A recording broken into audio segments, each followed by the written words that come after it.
8 नेता हैं उत्तर प्रदेश के जिनको राष्ट्रीय संगठन में जगह दी गई है, जिसमें उपाध्यक्ष भी हैं, मंत्री भी हैं और महामंत्री भी हैं। तो आज 3 सवालों के जरिए आप समझेंगे कि उत्तर प्रदेश का फॉर्मूला कैसे इस नई टीम के जरिए सेट किया गया है, क्योंकि इस नई टीम की सबसे बड़ी चुनौती 27 में होने वाले उत्तर प्रदेश के चुनावों में ही है।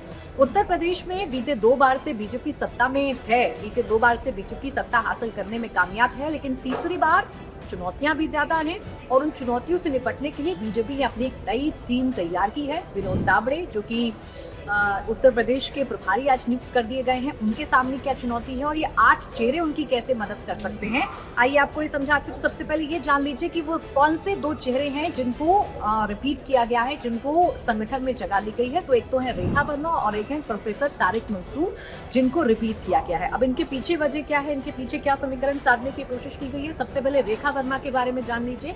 रेखा वर्मा के जरिए कुर्मी महिला वोटों का एक परफेक्ट बैलेंस बनाने की कोशिश भारतीय जनता पार्टी ने की है।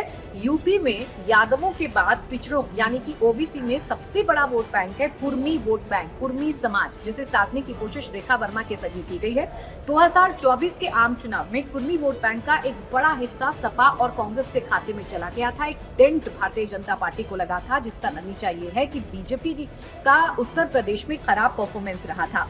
हालांकि रेखा वर्मा को बरकरार रखकर पार्टी ने ओबीसी और कुर्मी समाज को ये संदेश दिया है कि उनके नेताओं का कद राष्ट्रीय स्तर पर बरकरार है, उनका कद छोटा नहीं किया गया है। और इसके साथ ही साथ चूंकि रेखा वर्मा के साथ महिला कोटा भी जुड़ जाता है, तो महिलाओं को भी एक साफ संदेश देने की कोशिश की गई है कि महिलाओं को तरजीह संगठन में दी जा रही है, राष्ट्रीय स्तर पर दी जा रही है।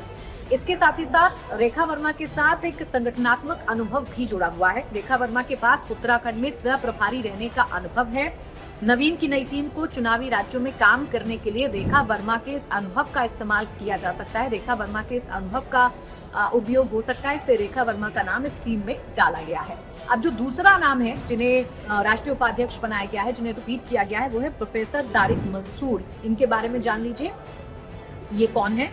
पसमानदा मुस्लिम कार्ड और बुद्धिजीवी छवि, ये एक फैक्टर है जो प्रोफेसर तारिक मंसूर को रिपीट करने के पीछे गया है। अलीगढ़ मुस्लिम यूनिवर्सिटी के पूर्व कुलपति हैं प्रोफेसर तारिक मंसूर, जिन्हें राष्ट्रीय उपाध्यक्ष बनाया गया है।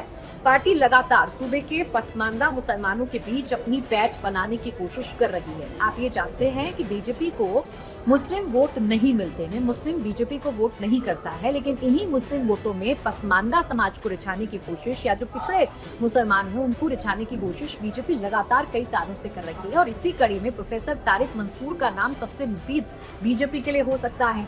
अब ये भी आप जानते हैं कि एमवाई समीकरण मजबूत है किसका, समाजवादी पार्टी का। मुसलमान एकजुट होकर एक मुश्त तरीके से समाजवादी पार्टी को वोट देते हैं। तो प्रोफेसर तारिक मंसूर को राष्ट्रीय उपाध्यक्ष बनाने के साथ सपा के कोर वोट बैंक में सेधमाही करने की कोशिश भारतीय जनता पार्टी की तरफ से की गई है।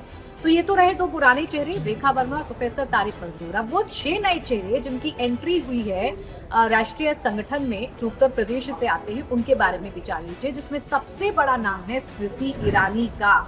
लोकसभा चुनाव 2024 में स्मृति ईरानी अमेठी से चुनाव हार गई थी, लेकिन अब उनको राष्ट्रीय महामंत्री बनाकर फिर से उनकी वापसी सक्रिय राजनीति में करवाई गई है और फिर से उन्हें संगठन में फ्रंट फुट पर ला दिया गया है। स्मृति ईरानी का प्लस पॉइंट ये है कि वो अच्छी वक्ता है, एग्रेसिव वक्ता है, किसी भी मुद्दे को एग्रेशन के साथ उठाना जानती है। प्रखर वक्ता के तौर पर स्मृति ईरानी को जाना जाता है और जब सड़क पर उतरकर आंदोलन करने का जिक्र होता है तो स्मृति ईरानी उन चुनिंदा नेताओं में से एक हैं जो जी जान के साथ अपने विरोधियों पर हल्ला बोलती है और उसमें काफी हद तक कामयाब भी हो जाती है।